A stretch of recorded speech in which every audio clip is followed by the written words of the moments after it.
Her ex's company was hiring, and her daughter applied without knowing who he was. The day my daughter applied for her dream job, I realized her new boss was the man who once paid me to raise her in silence. If she got the position, her entire future would sit in the hands of the father she'd never met and the ex I'd sworn she'd never need.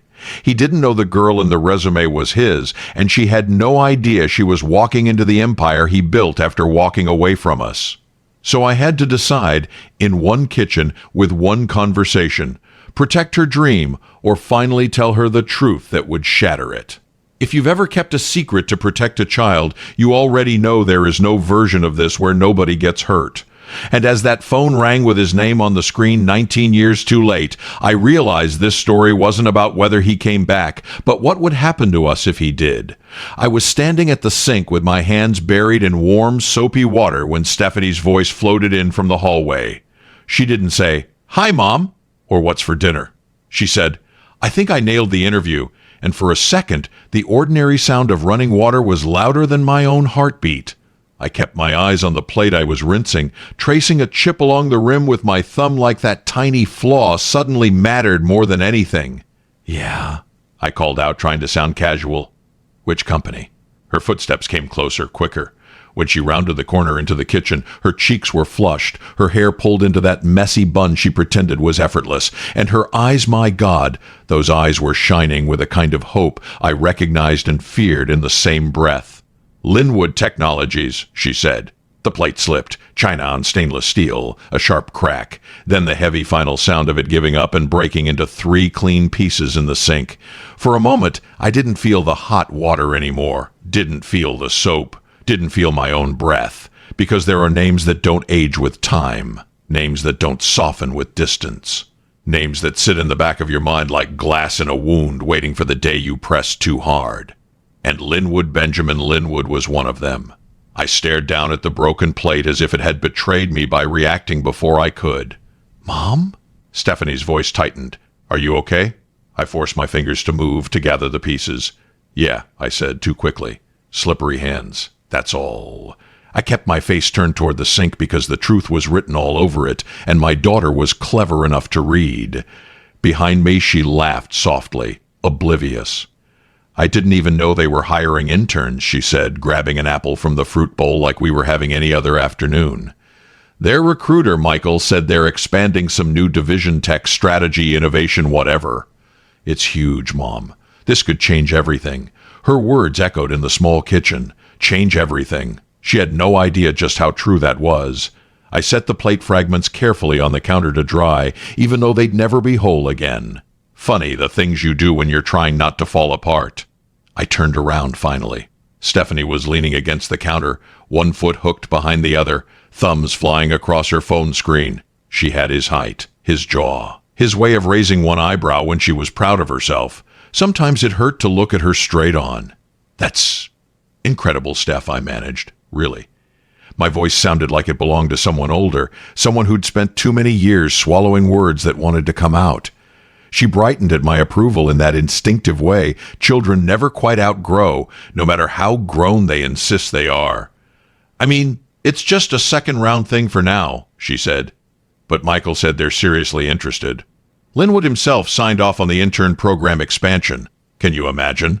Oh, I could imagine. I could imagine all too well. What she didn't know, what she was never supposed to know, was that the man whose last name was printed on that glass tower downtown had once promised me forever in a cramped apartment with peeling paint and mismatched chairs.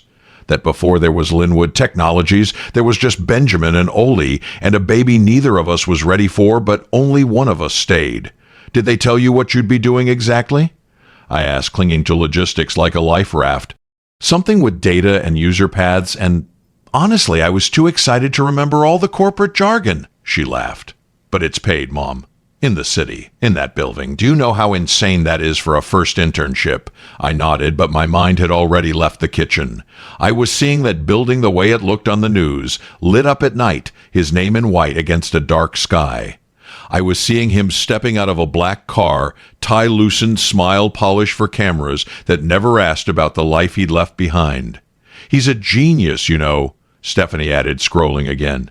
"Everyone says so," Self-made, visionary, all that stuff. She said it like she was reading his biography. She had no idea she was reciting the prologue to her own. Something inside my chest folded in on itself.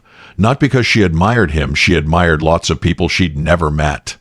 But because she admired him the way I once did before I knew what his ambition would cost. "Did you tell him anything about me?" I asked, trying to sound offhand. She shrugged. "Just that my mom's the reason I work this hard," she said. "That you raised me on your own. That you don't talk about my dad much." That last sentence landed with a dull, heavy weight. Now, before we go any further, let me turn to you for a second. If you've ever had one name from your past suddenly slam into your present like that, you know that feeling in your chest. Tell me in the comments.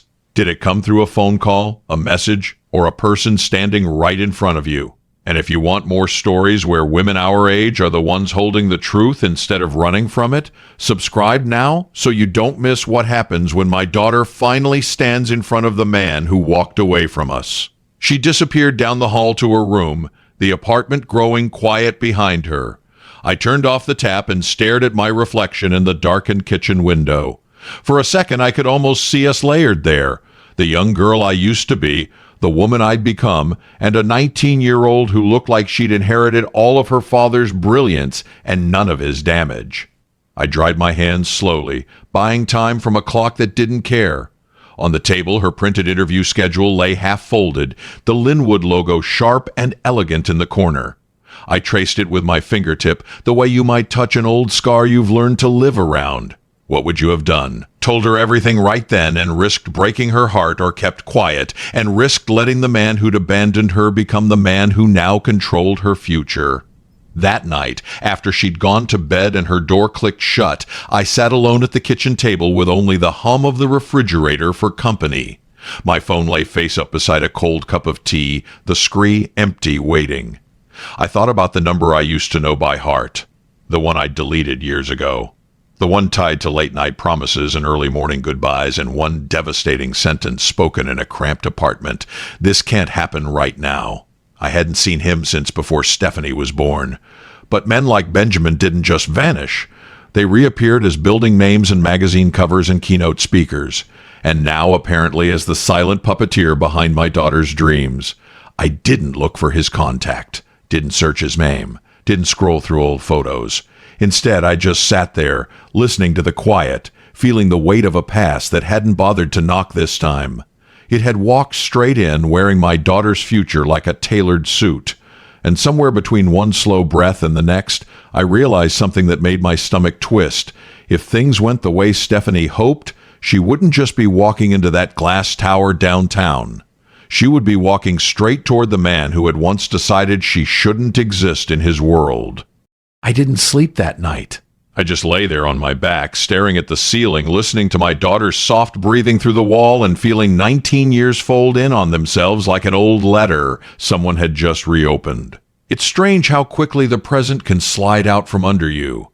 One moment you're a middle-aged woman in a small apartment, the next you're 20 again, holding a chipped mug in a tiny kitchen, staring at a man who believes the world is waiting for him and that you should understand why there's no room for you in it.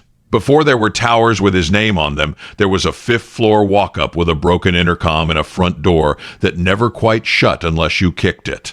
I can still smell it if I close my eyes. Old wood, someone's burned toast 2 floors down, and that faint trace of laundry detergent from the shirts he hung by the window because he refused to pay for the dryer downstairs. "It's highway robbery," he'd said, slapping 2 damp shirts onto the radiator. "Why feed the machine when we can outsmart it?" He grinned at me like we were partners in some grand rebellion, and back then, I believed we were. The apartment was small enough that if he sneezed in the bedroom, I could say bless you from the kitchen without raising my voice. The walls were thin, the dreams were not. We had a fold-out couch, a second-hand table with 1 wobbly leg, and a whiteboard covered in messy diagrams about user behavior and market gaps and arrows pointing to words like disrupt and scale that meant nothing to our landlord, but everything to him. At night, when the city outside finally dimmed and the traffic murmured instead of roared, he'd pull me close on that scratchy couch and talk about the future. "We're not going to live like this forever, Oli," he'd say, gesturing around at the peeling paint. "This is just our origin story." He made it sound romantic struggle as a preface, not a punishment. I'd rest my head on his chest and listen to his heartbeat while he described offices with floor-to-ceiling windows and teams who believed in his ideas. Investors, prototypes, launch phases. If I asked where I fit into that picture, he'd kiss my forehead and say, "Right next to me. Where else?" Even then, his body was warm. His mind was somewhere 3 steps ahead. He wasn't unkind. That's the part people never understand when they ask, how could he leave? He wasn't cruel. He wasn't loud. He was just absent in ways that didn't look like absence. Not at first. He'd remember the big things, the anniversary of the day we met, the presentation I'd been nervous about. He'd forget the small things, my favorite tea, the way I hated eating alone because his mind was already designing a future where both of us ate better than we ever had. It's hard to resent a man for chasing a dream he swears will lift you too. It took me a long time to realize that in his version of success, there was always a question mark sitting quietly where a family should be. I still remember the night I took the test. The bathroom in that apartment was barely big enough to turn around in. The mirror was streaked, the light over the sink buzzed like it was complaining. I sat on the closed toilet lid, holding that thin piece of plastic like it was a detonator. 2 lines. They appeared slowly as if they were deciding whether to commit. When they finally did, my first feeling wasn't fear. It was awe. My second feeling was certainty. I had to tell him. He came home late, shoulders tight, face set in that look he had when something had gone wrong, but his pride wouldn't let him show it fully. Some investor had backed out. A proposal had been rejected. Someone had told him too risky in a boardroom he'd fought to enter. Rough day? I asked, handing him a glass of water. Setback, he said, taking a sip, not meeting my eyes. Nothing I can't fix. I watched him unlace his shoes, drop his bag, loosen his tie. There are moments when life offers you a fork in the road so quietly you almost miss it. This was mine. I need to tell you something, I said. My voice sounded small in that tiny living room. He glanced up, and for a heartbeat I had his full attention. No laptop, no diagrams, no invisible screen, just his eyes on mine. Okay, he said slowly. What's going on? I didn't stage it, didn't make it cute or clever. I just reached into my pocket, pulled out the test, and placed it on the table between us. He stared at it for a long time. The room went so quiet I could hear the tick of the cheap clock above the stove. Outside, someone laughed in the hallway. A car horn blared. Inside, nothing moved. Finally, he spoke. "Oli," he said, and my name sounded heavier somehow. "What is this?" "You know what it is," I replied, gripping my own fingers so tightly my knuckles ached. His eyes flicked from the test to my face and back again, searching for some alternate explanation that wasn't there. "How long have you known?" "Since yesterday." "You're sure?" "Yes." He exhaled slowly, like he'd been holding his breath for months and didn't realize it until now. He rubbed his face with both hands, elbows on his knees, the test still lying between us like a piece of evidence. "This," he swallowed, "this can't happen right now." There it was. 6 words, not shouted, not cruel, just delivered in that flat, measured tone he used when a deal fell through, and he was already calculating the next move. Something inside me shifted.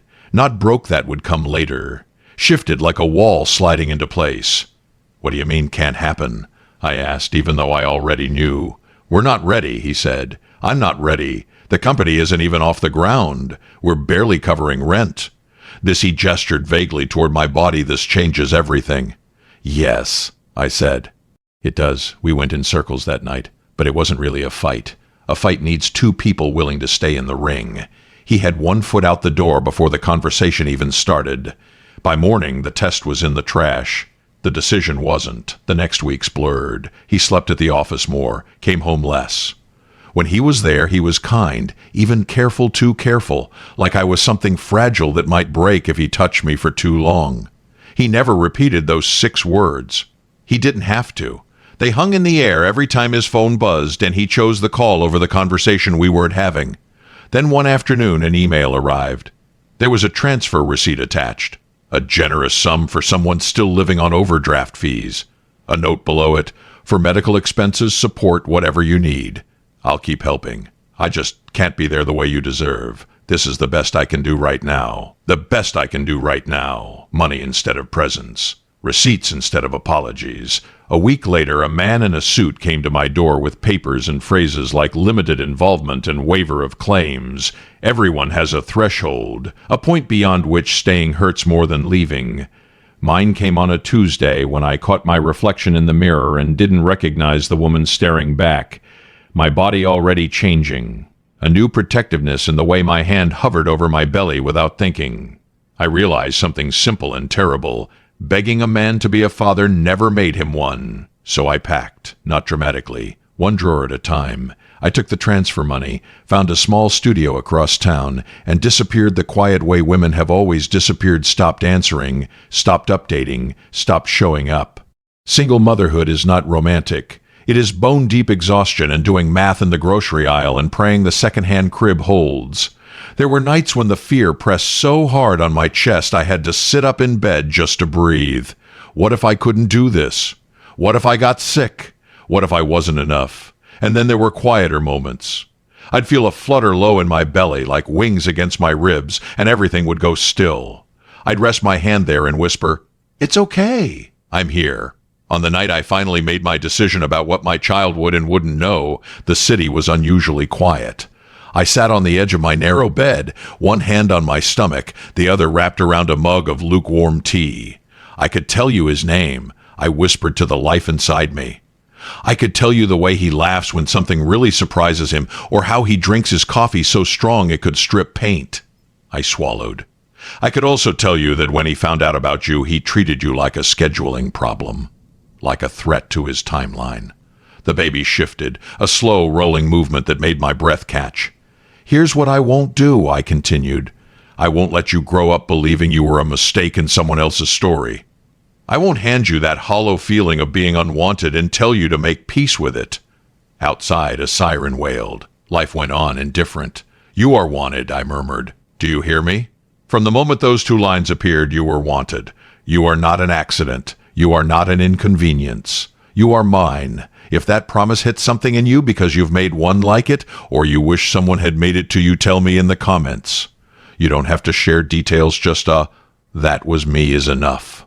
And if you're still here with me, tap like so this story finds the women who need to remember they were never the mistake.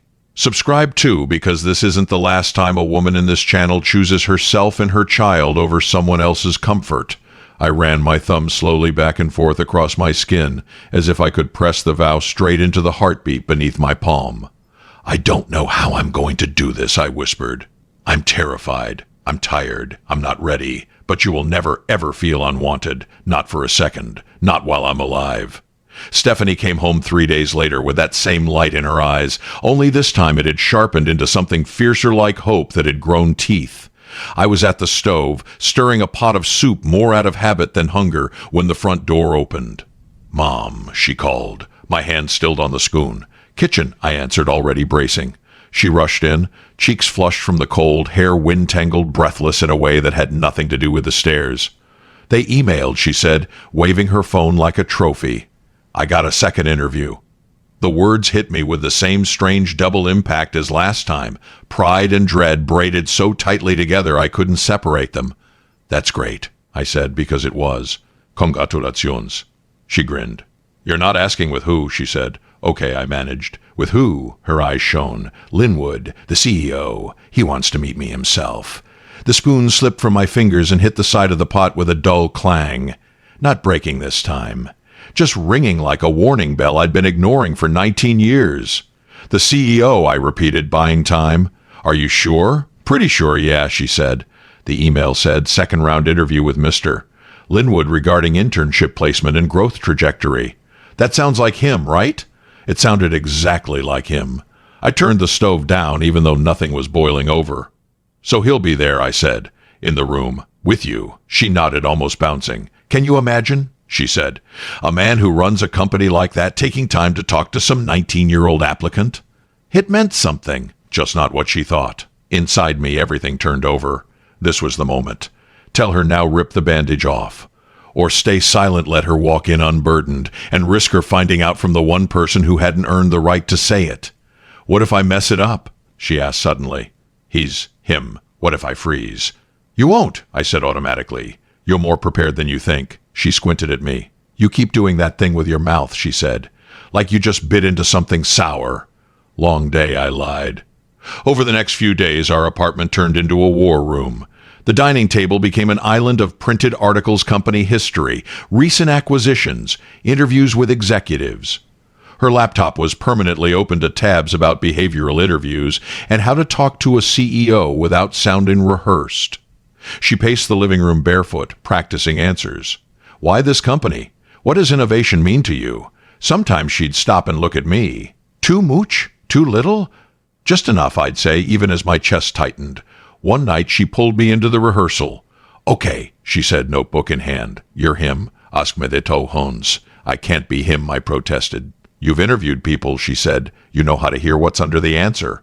"So I asked," she answered. She framed her weaknesses as works in progress, her failures as lessons, her stubbornness as persistence. She was calm, articulate, earnest. Anyone in his position would have been impressed. Later, she found a panel discussion on the company site. "Look," she said, sliding onto the couch. "We can watch how he talks, what he cares about." "We," the video loaded, logo, music, then him, older, sharper. Every rough edge I remembered had been sanded and framed in an expensive suit. "He really has presence," she whispered. His voice filled the room. "When we started, it was just a few of us in a tiny office with secondhand chairs and more ideas than cash," he said, smiling. He made it sound charming. He didn't mention the woman who'd cleaned those chairs with a rag and a bucket because they smelled like someone else's life. He laughed at his own story, and Stephanie laughed too in the exact same rhythm. Even her shoulders moved the way his did when something genuinely amused him. "See that?" she said. "He leans forward when he's interested. Good to know." He always had. When he was excited, he'd tip his whole body toward you, like he couldn't bear the distance between his idea and your understanding of it. By the end of the video, my palms were damp. "You look weird," she said, hitting pause. "Like you're waiting for something bad to happen." "There's a lot riding on this," I said. "For you." "Not for you," she asked quietly. I didn't answer that. Somewhere between her first mock answer and that frozen frame of his face on the screen, it hit me. Whether I spoke or stayed silent, she was walking toward him. The question wasn't if, it was how. And the next time they met, there would be no pixels between them. Now, before we walk her into that building, let me ask you directly, if you were in my shoes, would you want to know the truth before that kind of meeting, or would you rather be protected from it a little longer? Drop a comment, tell her, or wait so I know which side of this you're on. And if you're leaning forward, already picturing that moment in the office, hit subscribe and like so you're here when she realizes the man across the table is not just a CEO. The next morning, while she ironed her shirt and practiced her greeting in the mirror, "Nice to meet you, Mr. Linwood. Thank you for the opportunity," an email notification popped up on her phone. She frowned at the screen. "They changed something," she said. "What?" I asked, gripping the back of a chair. "They moved the second interview to virtual," she replied. "But if this goes well," she swallowed, "there's going to be a third interview, in person, at the main office." The room seemed to tilt, second on a screen, third in that building under his name, breathing his air. My daughter was on a collision course with the man who had once decided she couldn't exist in his world. And I was still standing in the kitchen, holding a dish towel, pretending I had any control over what happened next. She didn't burst through the door this time. I heard her keys in the lock, the soft click, the careful way she eased the door shut behind her, as if the slightest noise might cause something to crack open that she wasn't ready to look at yet. "Hey!" I called from the kitchen. "How'd it go?" No answer at first, just the sound of her taking off her shoes and placing them neatly by the mat. By the time she stepped into the doorway, I'd already dried my hands on the same towel twice. It was fine, she said. Fine, the most useless word in the language. Fine how? I asked, turning fully toward her. She dropped her bag on a chair, then changed her mind and hung it up instead.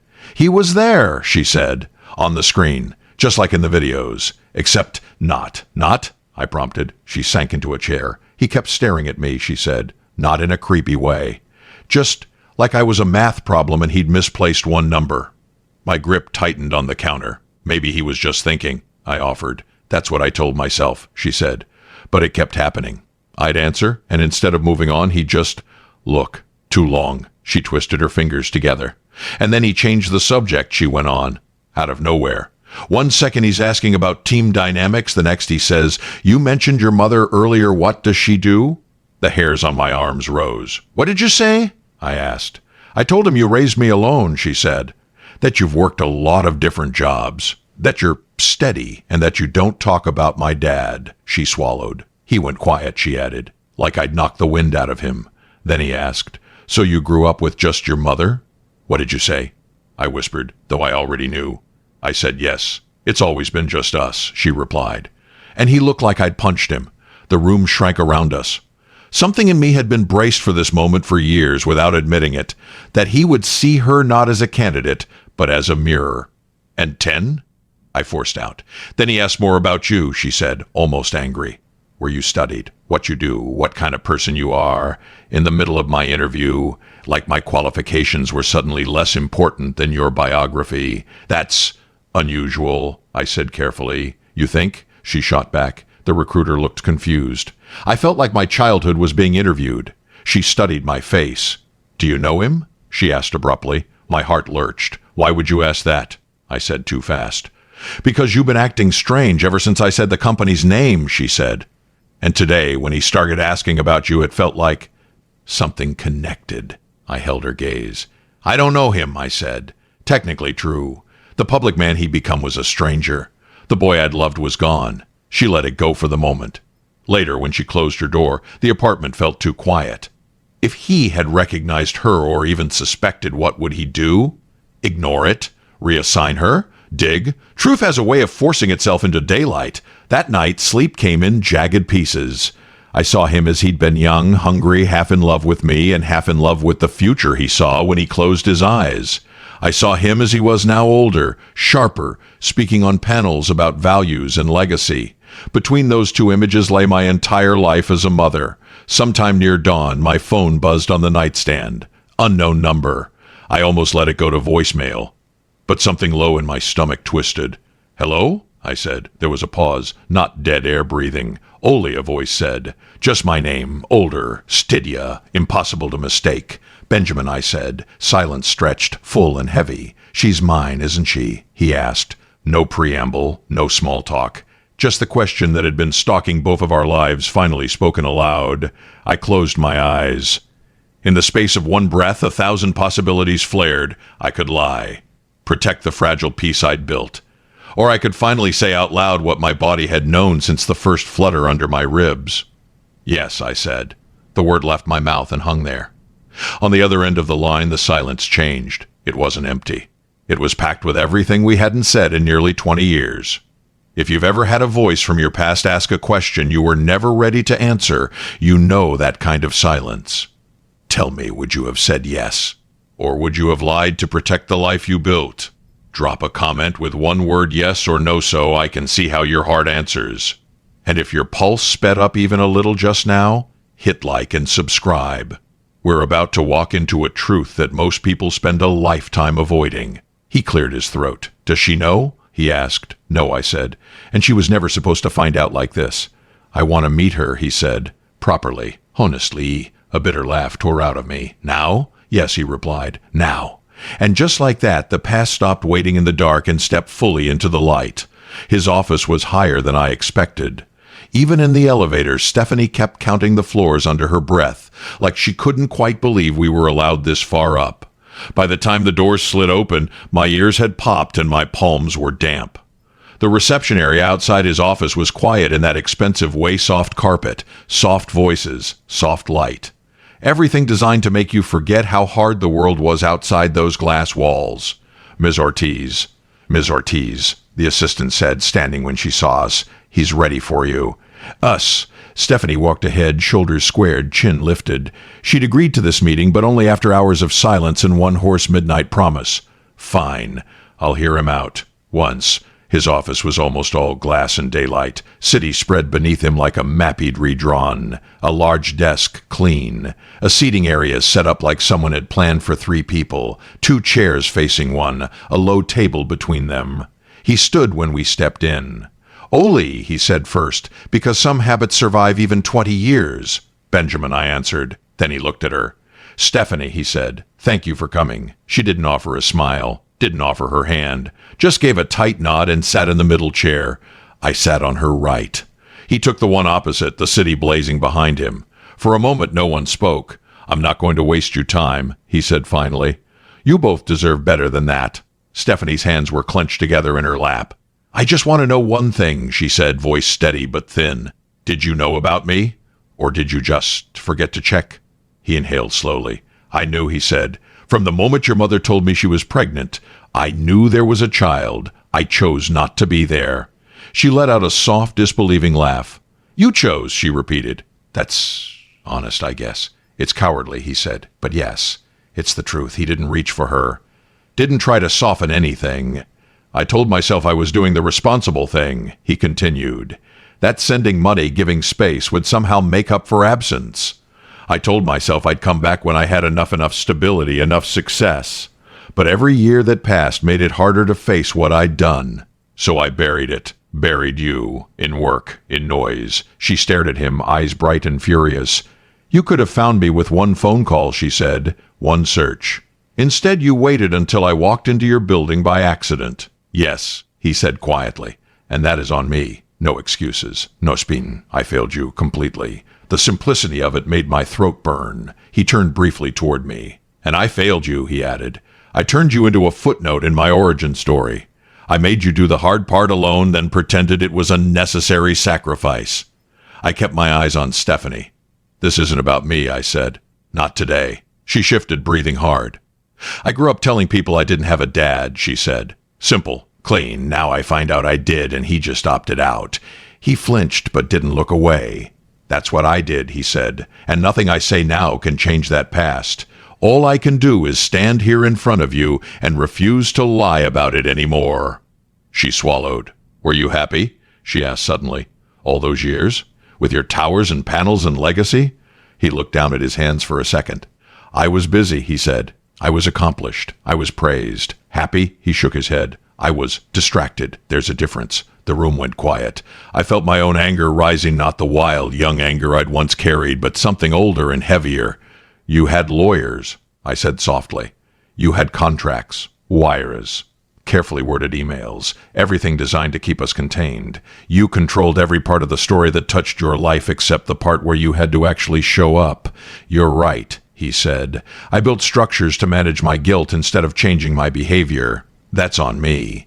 Stephanie blinked rapidly, trying to hold herself together. "Do you want me now?" she asked. "Is that what this is? A late-in-life conscience project?" "No," he said. "I want the chance to show up. Not as dad, I know I haven't earned that. Not as a hero. Just as the man who finally stops running from the damage he caused. If the only role you ever give me is the one who owns what he did, I'll take it." Her voice dropped. "I don't know what you are to me," she said. "A stranger, a mistake, a possibility. But you're not my father. Not yet. Maybe not ever." He nodded, eyes rimmed with red. "You don't owe me that word," he said. "Ever." She stood up suddenly, chair scraping softly against the plush rug. "I can't do this," she whispered. "Not in here. Not with all this glass." Steph started. She lifted a hand. "Don't," she said. "I just need air." She turned to him. "I didn't come here for you," she said. "I came here so, when I look in the mirror and see your face in mine, I know I at least asked why." Then she walked out. No slammed door. No dramatic exit. Just the soft thud of her footsteps fading down the hallway. I stayed seated. He watched the door for a long second, then forced himself to look away. "She walks like you," he said quietly. "Same shoulders when she's trying not to fall apart." "You don't get to say that," I replied. He accepted that with a small nod. "You're right," he said. The words should have felt satisfying. They didn't. They just arrived 20 years late. "You're not going after her?" I asked. He shook his head. "No," he said. "I chased what I wanted once. This time I wait for what she wants.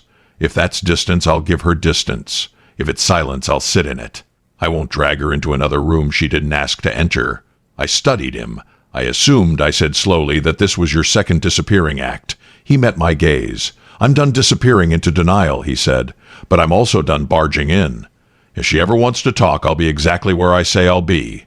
Until then, I stay out of her way." For a long heartbeat, no one spoke. "I need to go find my daughter," I said, standing. "Of course," he replied, rising too. "If you'll allow it, I'll send you my direct number. No assistance." No screens. If she ever wants me to back off more than I am, you can tell me. I'll listen. I've heard you say a lot of things, I said. I'll believe this one when I see it. That's fair, he said. I walked to the door. My hand rested on the handle for a moment. I'd spent years expecting him to vanish every time things got hard.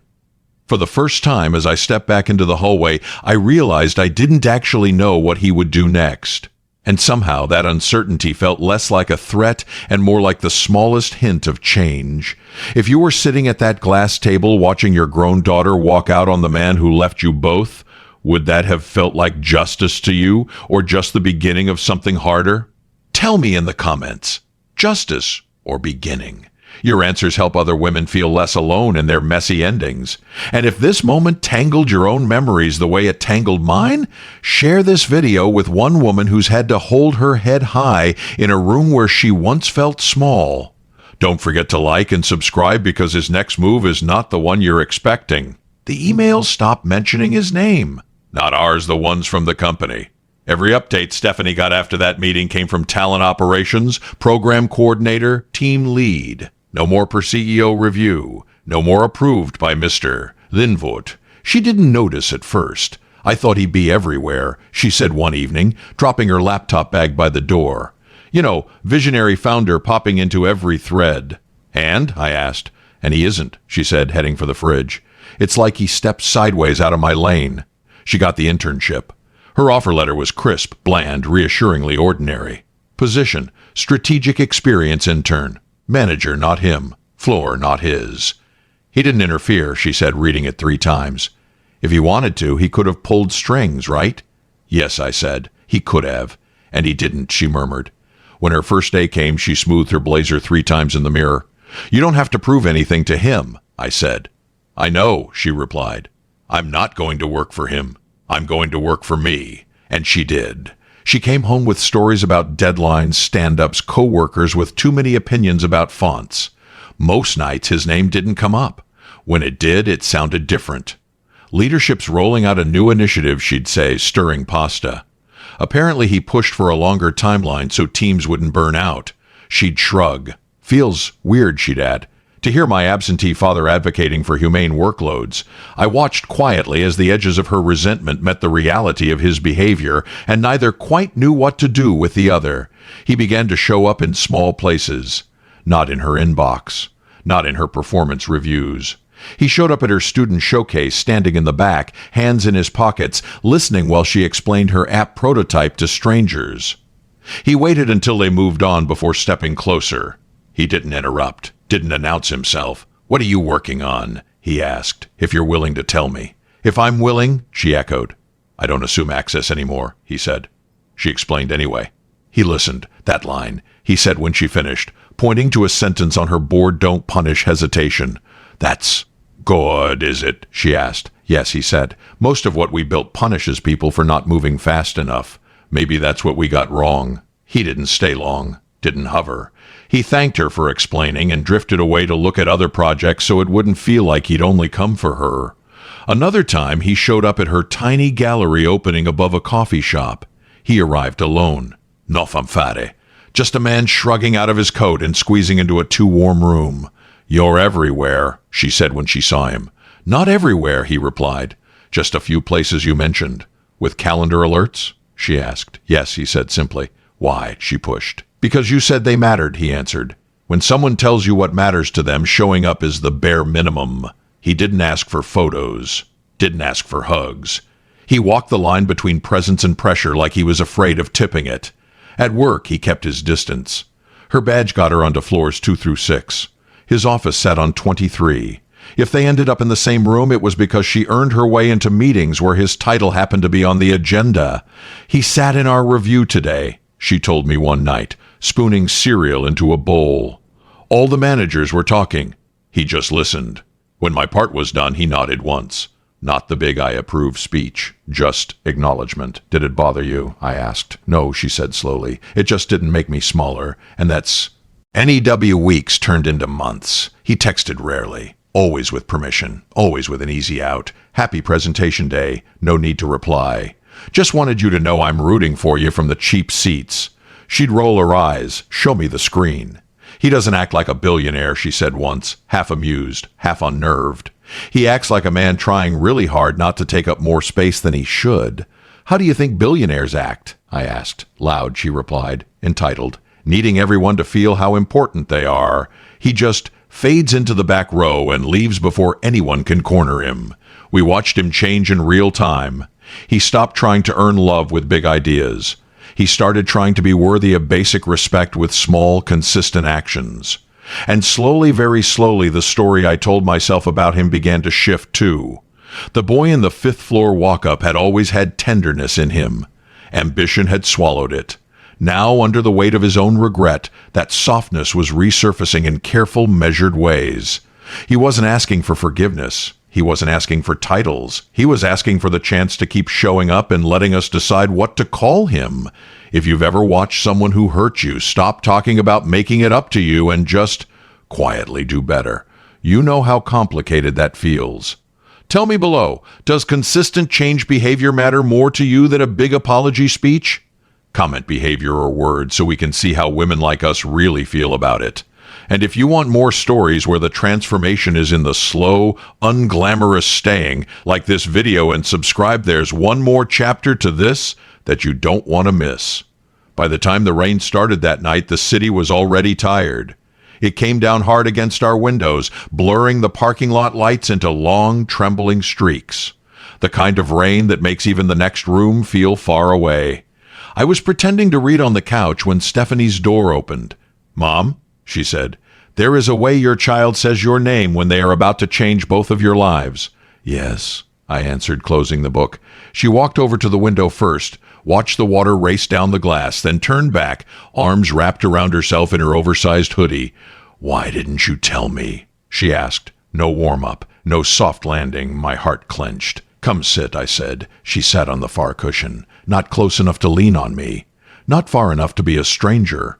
"I've been trying to give you space," I began. "That's not an answer," she said quietly. She was right. "I made a choice," I said. "Allongitimiago," and then I kept making it. "I chose to build your life around the people who stayed, not the one who left." Her chin trembled. "I had a right to know," she whispered. "He's my father." "Yes," I said. "And I had a responsibility to decide when knowing that would do more harm than good, back when you were too young to decide for yourself." "So you decided for me," she said. "Yes," I replied. "I did." I told her about that tiny apartment, about the test on the table, about this can't happen right now, about the transfers and the paperwork and the knock at the door from a man in a suit who knew more about our future on paper than the man who'd gotten me pregnant. "I didn't want his cowardice to be the first story you heard about yourself," I said. "I didn't want you growing up thinking, my father is powerful and still chose not to call. Children will twist themselves into knots to make sense of that. I refused to hand you that rope." "So you erased him," she said. "I contained him," I answered. "I kept him in my story, not yours. Until now." Her eyes filled. "I still feel stupid," she said. "All those years I imagined tragedies to explain why he wasn't there. Accident, illness, anything but the truth that he just chose not to show up." "You weren't stupid," I said. "You were a child trying to make abandonment sound less sharp." She took a long, shaking breath. "I went to therapy," she said suddenly. "Today. On campus," I blinked. "You did?" She nodded. "She asked me what I wanted," Stephanie said. "Not what you wanted. Not what he wanted. Me. And you know what? I don't know yet. I don't know if I want him in my life or out of it. I don't know if I ever want to forgive him. But I do know one thing. I want to be the one who decides." "Good," I said softly. "That's how it should be." She looked at me, raw and searching. "If I decide to see him again," she asked, "will that hurt you?" "Yes," I said honestly. "A little. And also know because watching you claim your own story will always hurt less than watching you carry unanswered questions around like weights." "Is it a betrayal?" she whispered. "If I'm curious about him and still loyal to you?" "No," I said, reaching for her hand.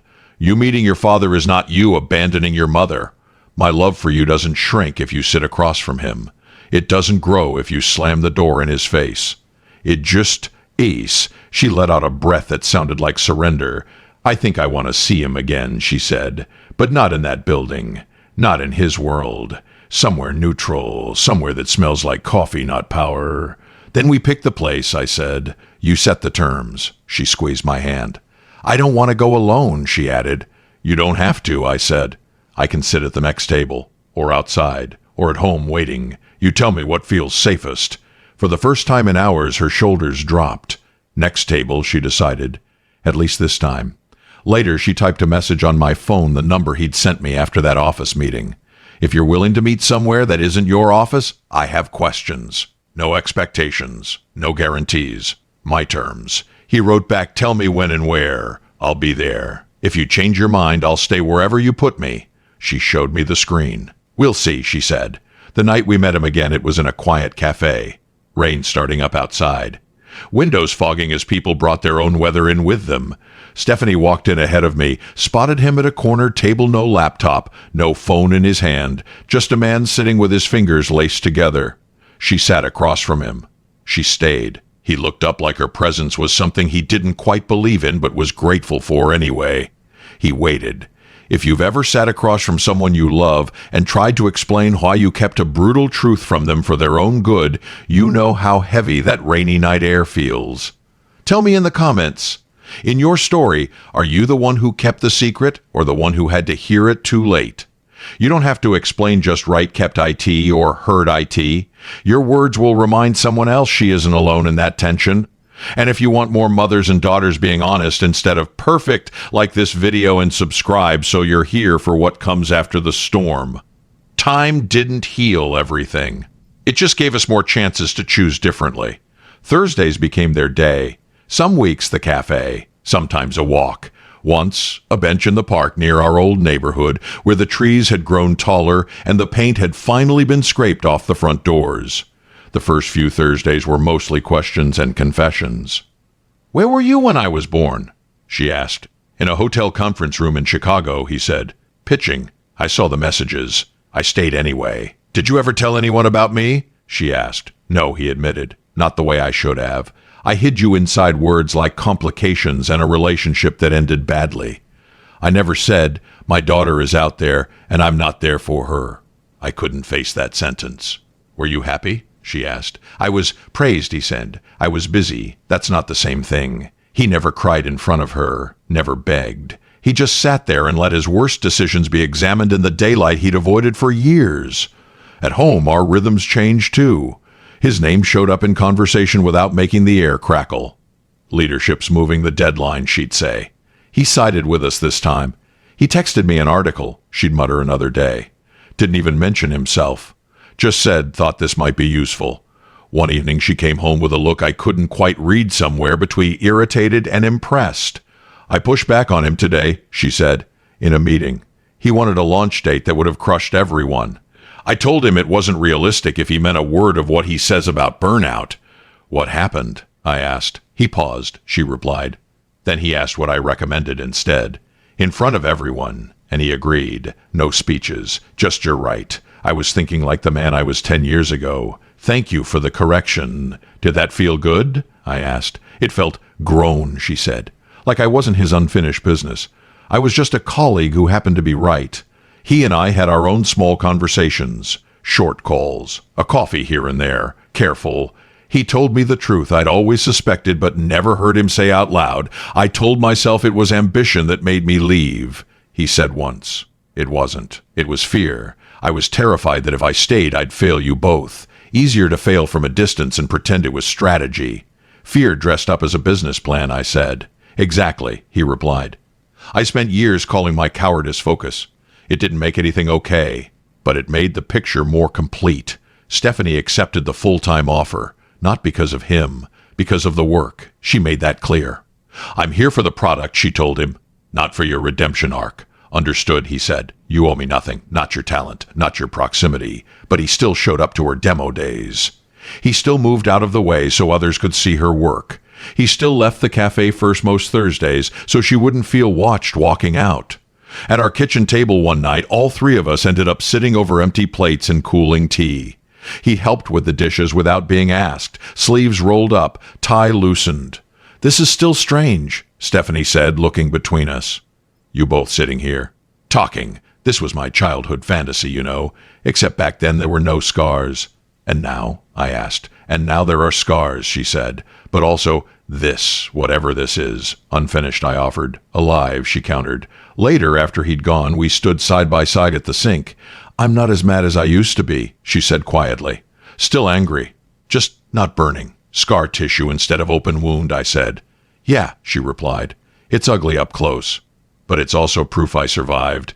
If you've watched resentment soften, not disappear, just soften because someone stopped making promises and started making different choices, you know this feeling.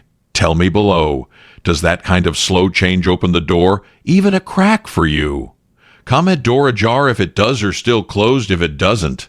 Your honesty helps shape the next story we tell here.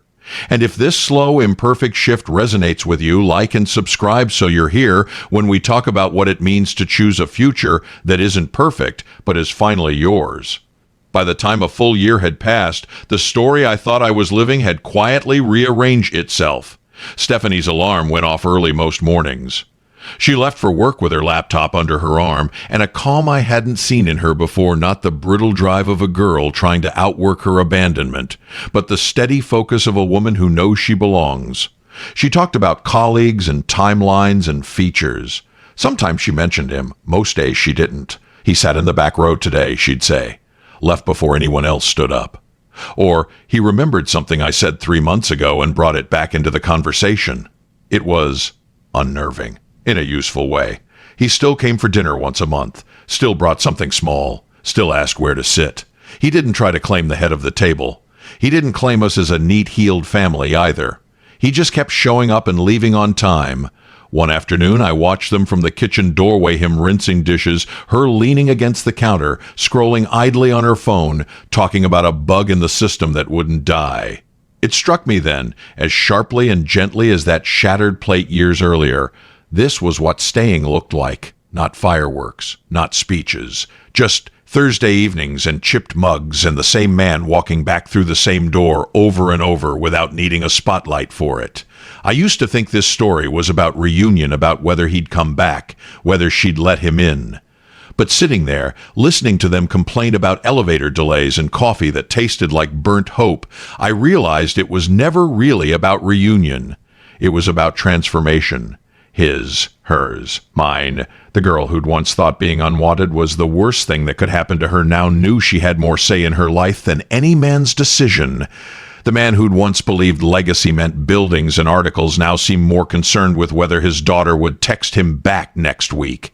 And the woman who'd once promised a baby she'd never feel unwanted had finally kept that promise, not by cutting the world down to just the two of us, but by allowing a very flawed man to try, slowly, to be different.